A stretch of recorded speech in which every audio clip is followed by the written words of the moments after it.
One town SI గారికి రాబడిన సమాచారం మేరకు ఆయన మన 80 ఫీట్ రోడ్లో ఆయన సిబ్బందితోటి ట్రాక్ డౌన్ చేస్తే ఒక పర్సన్ కొంచెం అనుమానాస్పదంగా తిరిగితే అతన్ని కస్టడీలో తీసుకుని విచారణ చేయడం జరిగింది.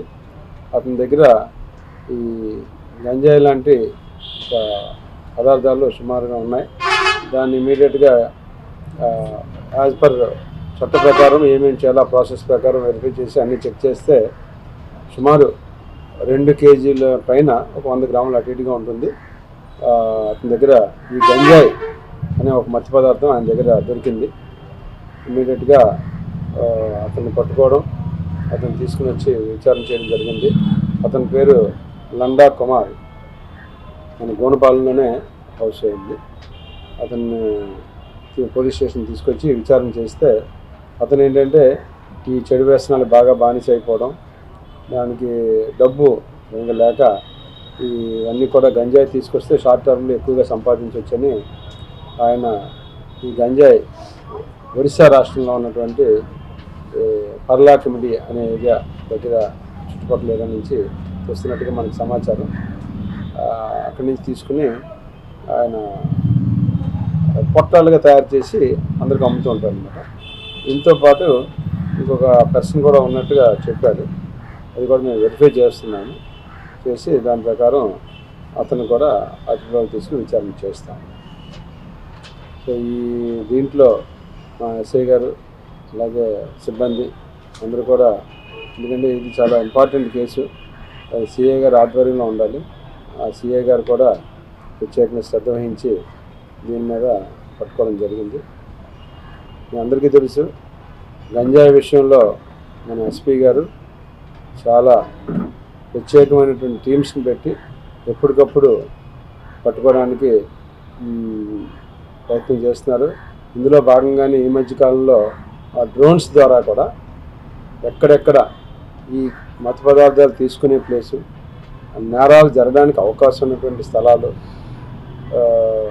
క్రైమ్ ప్రోన్ ఏరియాస్ అంటాము, అన్నిటినీ కూడా డ్రోన్ ద్వారా ఐడెంటిఫై చేసి మేము ప్రత్యేకంగా మా ఎస్పీ గారి సూచన మేరకు, శ్రీ మహేశ్వర్ రెడ్డి గారి సూచన మేరకు మేము డిఫరెంట్ పార్టీస్ని పెట్టి ఈ మధ్యన స్పెషల్ డ్రైవ్ అనేది కండక్ట్ చేస్తున్నాం.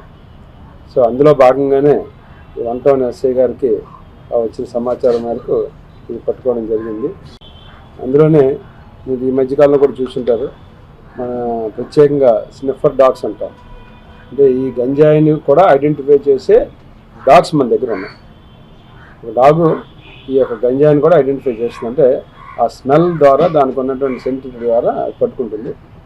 ఆ డాగ్స్ని కూడా కంటిన్యూగా తిప్పడం జరుగుతుంది ఎక్కడెక్కడ. దాని ద్వారా కూడా మనకి రైల్వే స్టేషన్లు, బస్ కాంప్లెక్స్లు, క్రైమ్ ప్రోన్ ఏరియాస్లో రెగ్యులర్గా తిప్పుతున్నాం. నిన్ను కూడా వన్ టౌన్ ఏరియాలో తిప్పడం జరిగింది, మనం రోడ్లో తిప్పడం జరిగింది.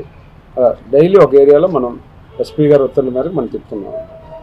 సో ఈ విధంగా గంజాయి మీద ఎట్టి పరిస్థితులు ఎక్కడ ఉండకూడదని ఒక ఉక్కుపాదం మోపాలని మా ఎస్పీ గారి సూచన మేరకు వారి ఆధ్వర్యంలో అంతా కూడా పనిచేస్తున్నాం. మాకు తెలిసి చాలా సక్సెస్ఫుల్గానే మేము గంజాయి విషయంలో పట్టుకోవడం జరుగుతుంది. ముద్దాయిని అరెస్ట్ చేస్తున్నాం. ఈ మధ్యకాలంలో సుమారు 41వ కేసు ఇది పట్టుకోవడం జరిగింది. ఈ కేసుల్లో దరిదాపుల్లో మోర్ దెన్ 100 మెంబర్స్ని అరెస్ట్ కూడా చేయడం జరిగింది. వాళ్ళందరినీ కూడా రిమాండ్ పంపించడం జరిగింది. పట్టడం అంటే ఒక మనకి డాగ్స్ స్మెల్లింగ్ ద్వారా మనకి ఎసెన్స్ ఇస్తుంది, కానీ ఇప్పుడు డైరెక్ట్గా పట్టుకున్నటువంటి ఇన్సిడెంట్ లేదు. నదీ పరివాహక ప్రాంతం వెళ్తుంటే ఆ స్మెల్ని బట్టి అక్కడ ఆగితే మనకి ఒక అనుమానం అనేది క్రియేట్ అవుతుంది. ఏదైనా అంతే, నేరం జరిగిన తర్వాత మనం డాగ్స్ పేరు తీసుకెళ్ళినప్పుడు డైరెక్ట్గా పట్టుకోవద్దు, కానీ ఆ నేరస్తుని ఎటు వెళ్ళాడు ఆ ట్రాకింగ్ చేస్తుంది అన్నమాట. ఇలాగే మనకు కూడా ఎక్కడన్నా గంజాయి తాగేసి వెళ్ళిపోయిన వాళ్ళు ఉంటారు కదా, ఆ లొకేషన్కి వెళ్ళినప్పుడు అక్కడ ఆగుతాను. దాన్ని బట్టి ఇది గంజాయి ఎక్కడ స్పాట్ అనేది మనం ఐడెంటిఫై చేస్తున్నాం, దాని మీద నిఘా పెడతాం. డ్రోన్స్ విషయంలో మంచి ఇదిగా ఉంది. శ్రీకాకుళంలో ఒక భయం అనేది క్రియేట్ అయింది. అరే ఏ టైంలో డ్రోన్ ఎగురుతుందా అనేది. ఈ చెట్ల కింద పుట్ల కింద గంజాయి, అలాగే జంటలు, ఈ పార్కుల్లోనూ ప్యాకాట్లు ఆడుకున్న వాళ్ళు ఇప్పుడు పరుగులు పెడుతున్నారు. చిన్న బయట అలాగ ఫ్యాన్ సౌండ్ లాగా వస్తుంది. ఆ సౌండ్ కొంచెం కనిపించేటప్పటికి ఏమో ఎందుకని భయం పడుతున్న వీడియోలు కూడా నా దగ్గర ఉన్నాయి. అలాగూ జనాలు ఒక క్రియేట్ అయింది. మేము కూడా అందరికీ చెప్పేది అదే, మనం అనవసరంగా తప్పుదారిలో తప్పుడు అలవాట్లు మానుకొని మంచిగా ఉంటే కుటుంబాలు సంతోషంగా ఉంటాయి, అందరూ సమాజం కూడా సంతోషంగా.